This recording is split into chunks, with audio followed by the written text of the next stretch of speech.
Everyone, we here at the Visually Stunning Movie Podcast are in the midst of awards season, which, coupled with real life work obligations by both Ryan and myself, has put us way behind the power curve. So right now, we're going to just talk about a metric ton of films quickly to tell you what we think of them. And at some point we may even talk what we've been watching for awards, but we've got to talk about stuff that's coming out in theaters or has just come out in theaters. So Ryan, hi, how you doing? Hi. I'm surviving. 'Tis the season. Right, yeah, right. For surviving. Yes, please, everyone survive. So, yeah, we're gonna play the game of have we both watched the same movie? Let's start with some easy ones that I know we have both watched. Coming out in next week, but we can talk about it. Timothée Chalamet in Wonka from Warner Brothers. It is the prequel that nobody asked for. I guess. Okay, it's the prequel that nobody was clamoring for. There hasn't been a multi-year movement. So after the Johnny Depp, Tim Burton Wonka, Willy Wonka, I thought we were done. I thought we had just decided that we were going to just leave the Gene Wilder bit of perfection as it is.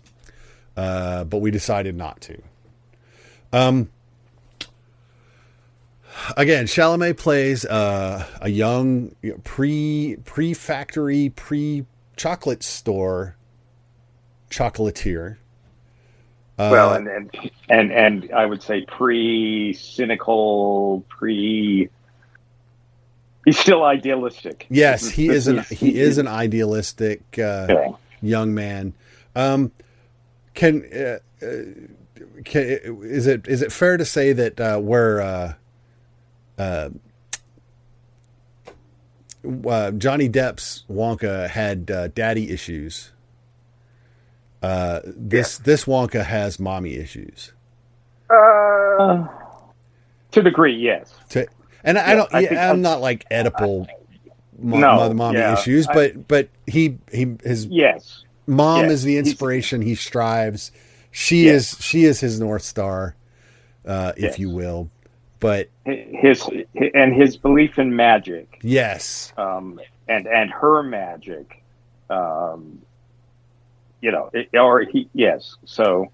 So yeah, I guess yes. In a way, she is definitely the driving force behind why he does what he does. Yeah. Fundamentally, that is why does he do this? For her. Yep. That's fair. Yeah, and in this film we get how he does what he does to try to do it, which is he has to defeat the chocolate cartel. Yes. Who control all of the candy in the city. They corrupt they control a corrupt police force to keep a possible competition out. The police chief is played by Keegan-Michael Key, and he's great in this. I love his police chief. I think that part of this film is just really done because it's so whimsically over the top compared to everything else in this film. That I just love. I think a lot of it is. I think his character and his situation, I just think it's so over the top and yet so silly. Wonka, you expect a certain amount of magic. You expect, that's kind of baked into what you expect from a Willy Wonka character. But you didn't really get that in either of the other two films. There's not really another character that's over the top. Well, I mean, yeah. He has Violet syndrome to a certain extent too. Yeah. But anyway. Yeah. And then of course the big thing coming in is we get a retcon of the origin of the Oompa Loompas Well, they nod to the original. Well, I would say it's an absolute retcon to the version of that is in the Tim Burton version, which I don't recall exactly, but I in a lot of ways the Tim Burton film was closer to the book than. In some ways, but anyway, but so yes, it's absolutely different. I think it's kind of preferable to what we saw in Burton's version of things. But yeah, so the one Oompa Loompa is played by Hugh Grant. Yes. Did he lose a bet? No, because it's he loved working with this crew on Paddington 2. And so I finally watched that for everyone out there. We've referenced Paddington 2 on occasion, and I haven't watched it yet. I bought it to force myself to watch it. And thoroughly enjoyable film. Absolutely 100%, and he's awesome in it. That said, I have issues with my Oompa Loompas. I do. I don't. I mean, in this, in general, or this particular telling of them. Well, I don't like this. I don't know. They've made him like snarky car salesman. Well, you know what I mean? Made it. Well, they've taken it from him being kind of I think there's some racial stuff, obviously, when we're talking influence. And I think one thing they've done in this version is to take it out of the idea that this is a slave, or I think they've done some things that make the character more. It's not the indentured servant element, I guess. I never considered them indentured, or the colonialism. I guess if we want to go there. But anyway, that might be just me. But I'm fine with. I like the idea of that they're actually that this is kind of a revenge plot for the Oompa Loompa. I know, right? For the Oompa Loompa. So I was okay with that. Absolutely. It's an interesting take, but I don't know. The smarmy car salesman thing just kind of, I don't know. It's Hugh Grant's almost becoming Ryan Reynolds in that he doesn't really play his characters. He just kind of plays Hugh Grant. The way Ryan Reynolds just kind of plays Ryan Reynolds. Or he plays the Hugh Grant persona. Yeah, that's fair and accurate. But that's kind of what I'm getting to. Yeah. So, but it's not a bad film by any stretch. I am much higher on this film than you are. Yep. Apparently, although to be fair, higher than a lot of people too. I will couch some of my displeasure and reticence toward this film with a half an admission, and that is when I was in elementary school. There was a school play that was Charlie and the Chocolate Factory, in which my older brother played Charlie Bucket, and I played another unspecified role. So, I have my own critical thoughts on the entire Willy Wonka mythos for that reason, and that's all the farther I'm going to go into on that. We all have trauma. We all have trauma, and that's mine. But I love the original, so it's not like I hate. Why can't we make Wonka and the Great Glass Elevator? Why can't someone adapt that book?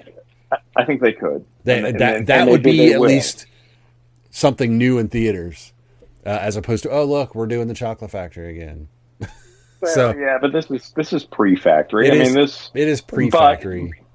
but it may. I suppose the glass elevator would be more canon than obviously than what this is. Yeah. And look, this has a lot of songs in it. Yeah. And Timothy is not as good of a singer as Gene. We have to acknowledge that. Well, and let's be clear. I don't actually know how good a singer Gene Wilder was, but I think he was more of a song and dance man back in his day. But I think standards were a little looser. Maybe, but there's still. I mean, it was that movie was crafted in every single way to increase both the camp of the entire situation and the creepy factor of the entire situation. So even when Gene Wilder was singing really upbeat songs, there was always this note of menace in the back. Yeah. And I think that's kind of played in. So it's not like they were asking him to belt out Sinatra tunes. Oh, no. But I still think if you're going in, I think you could say that this is a prequel to that film. Yes. That this does exist in that universe, with the caveat that I prefer Gene singing to Chalamet's. Yeah. And it's not that he's terrible. It's just that there's not. It's just not. It's not extraordinary. It's not. It just isn't whatever Gene Wilder was. Yeah. Well, and it's weird because since we're talking about the songs, as magical as everything else is about his chocolates, the music is just really kind of pedestrian. I thought it was okay, but I'm not. Yeah, I mean, I don't know that this doesn't have probably songs that are going to stay in your head forever. No. It's not an earworm, no. Whereas, the original had a couple. And that may change for people who see it more than once. I don't know, but yes, after the one time, I'll openly admit that I mean the songs aren't phenomenal. No, but that said, I think it's better than Wish, Disney's film. Yes. So, I mean, it's like, I don't know, and I don't know. Anyway, so yeah. I have a lot of fond memories when it comes to Willy Wonka, and some bizarre ones as well. Anyway, but I really nervous about this film, quite honestly. I didn't know if I would care for it at all, because I guess you're right. I mean, I guess in a way I had never asked for this, and partially because we kind of got some, I don't know. As much as there's a lot that I like about Tim Burton's film, and there's a lot that I'm kind of not as high on. I think Johnny Depp's performance was just a little too weird. They infantilized Willy Wonka. Yeah, in the Burton version, and he was never meant to be that way. I think is the biggest problem I had with that. I mean, because visually you can watch a Tim Burton film like all day.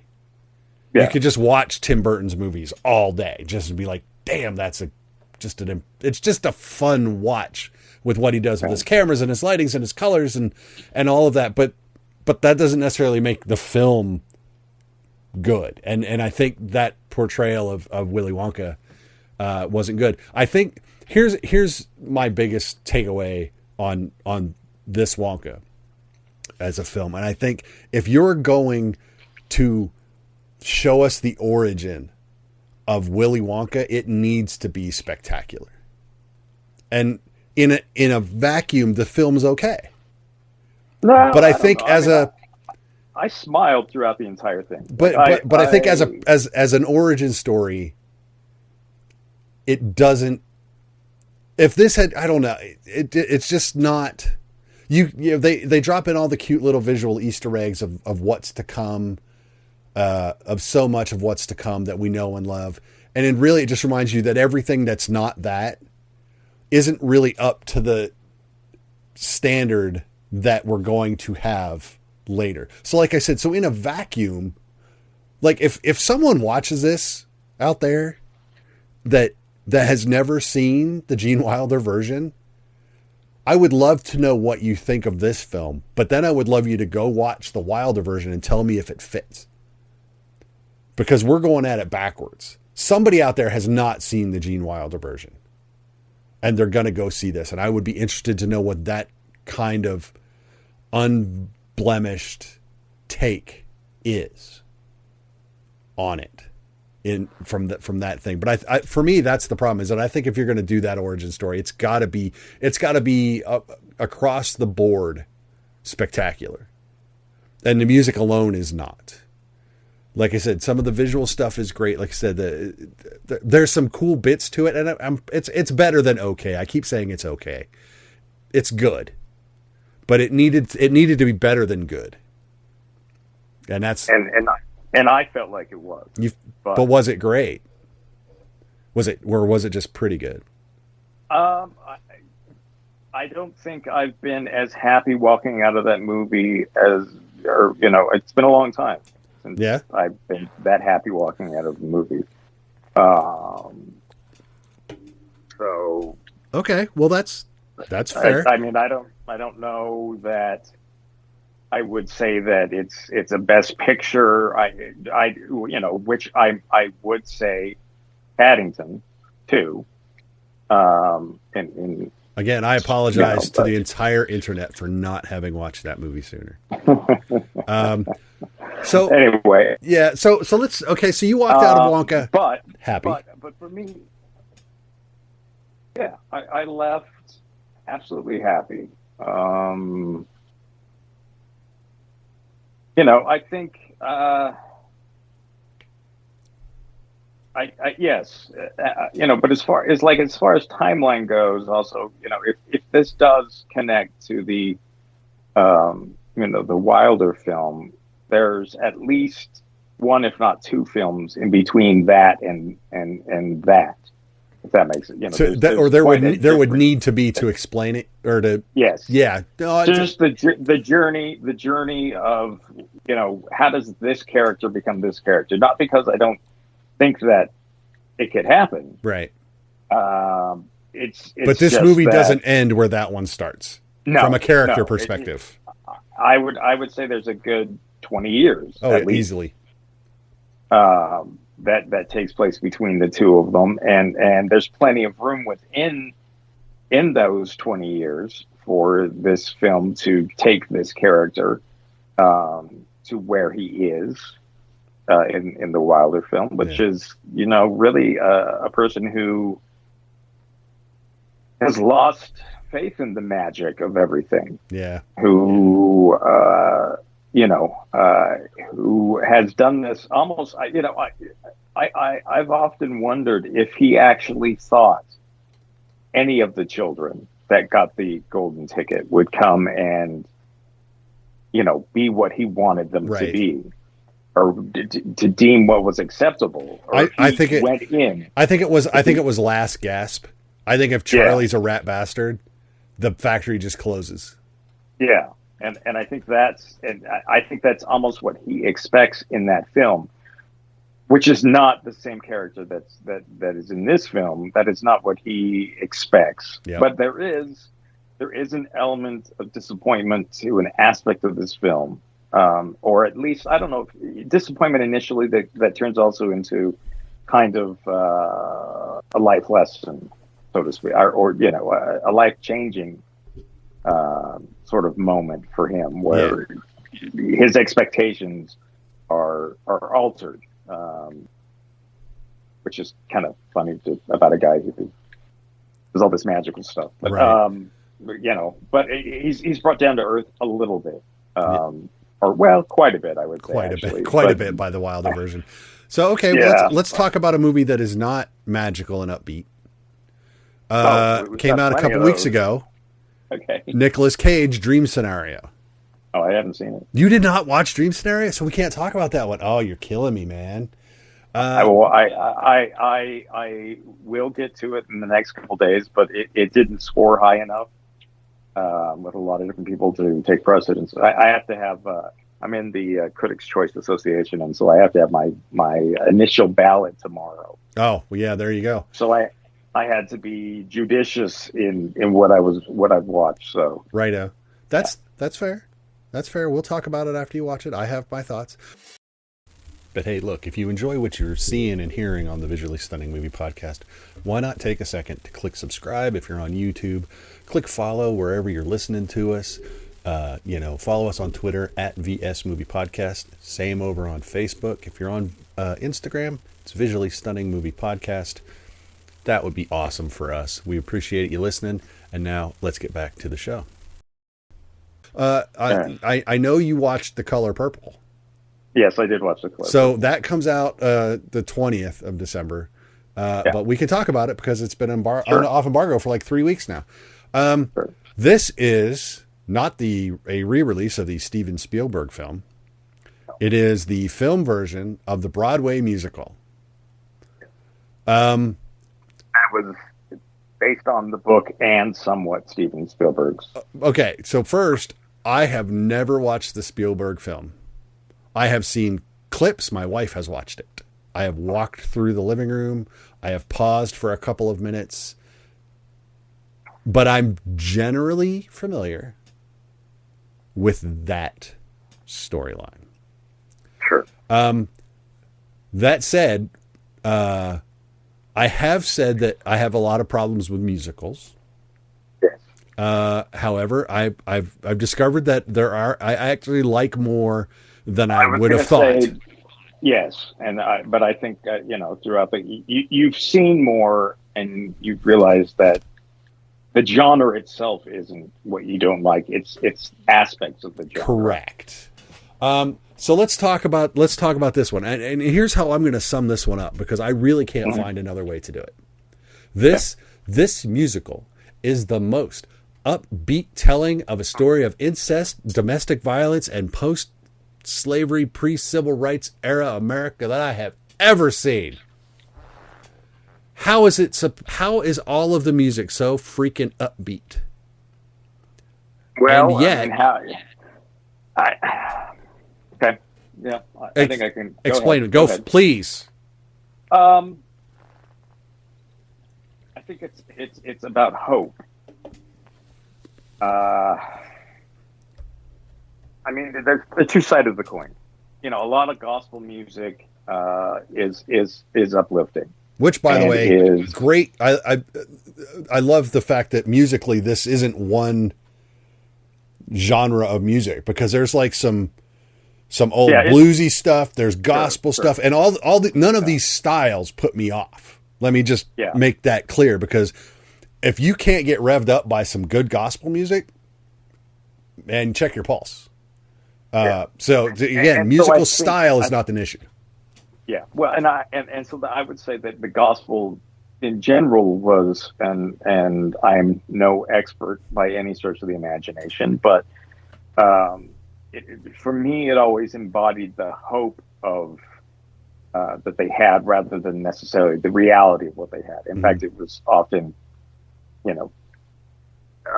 someday, the whole idea of somewhere down the road, maybe not today, things will get better. So I think it's more a gospel film than it is there are elements of blues and things, but I don't think it's a blues film. No, if that makes sense. It's not melancholy jazz. It's fundamentally a gospel, hopeful in the face of terrible, sort of right movie, sort of, and there's a lot of terrible in this. But there's also, I think, perseverance and you know, I think that there is an aspect of, hope can get you through some stuff if you let it. And there's a whole lot to go through in this film as far as, incest and there's a lot of the relationships are just messed up relationships. Yeah. And this is kind of about rising above those things that would bind you, that would hold you back. And maybe that's more hopeful than reality. I don't know. But for me, I think that the path the characters take in this story is intriguing, because while not by any stretch of the imagination ideal, you do get women lifting women up. You get, there's people bucking against convention, but also accepting aspects of that convention. I like the character struggle here. I guess it's, and that most of the characters struggle. But yeah, ultimately it is about, if not redemption, at least forgiveness. Yeah. And I'm, as often maligned as Spielberg's version is, despite the fact that it won a lot of. Well, no, and let's be fair. That I don't think Spielberg's film was necessarily a bad film, but it's a film that is of its time, and I think public sentimentality. Well, it's weird. We're in a really weird place as a society right now. True words have never been spoken. Particularly when it comes to race and the treatment of African American or blacks, and slavery and all that, and women and women. Yeah, I mean, it's this film touches on pretty much everything that still, and I think this is telling, still somehow divides us. And this isn't a film that's about how bad white people are.